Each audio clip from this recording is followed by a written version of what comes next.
أليس من حق حكام العراق الجدد أن يجتثوا البعثيين عن بكرة أبيهم؟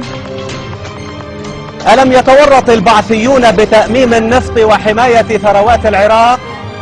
ألم يشنوا حملة ظالمة لمحو الأمية وملء العراق بخيرة العلماء والأطباء والمهندسين؟ ألم يجعلوا التعليم الجامعي مجانيا؟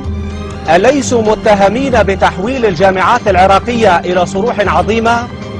ألم يتورط البعثيون بمنح الأكراد حكما ذاتيا لا يحلمون بربعه في البلدان المجاورة؟ أليس البعثيون متهمين بتحويل ثروات العراق لبناء منشآت صناعية عملاقة؟ لماذا تجرأ البعثيون على رفع شأن الفلاح العراقي؟ لماذا أعطوا المرأة حقوقها؟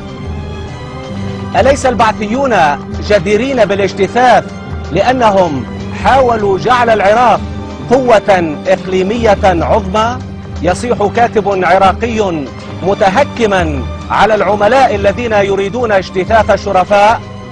ماذا أنجز حكام العراق الجدد غير ملء العراق ب5 ملايين أمي وقتل حوالي 2 مليون وإنتاج 5 ملايين يتيم و1.5 مليون أرملة وتشريد 5 ملايين لاجئ وجعل العراق من أكثر دول العالم فسادا وتخلفا؟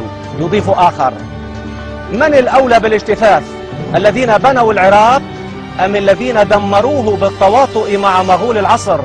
يضيف آخر: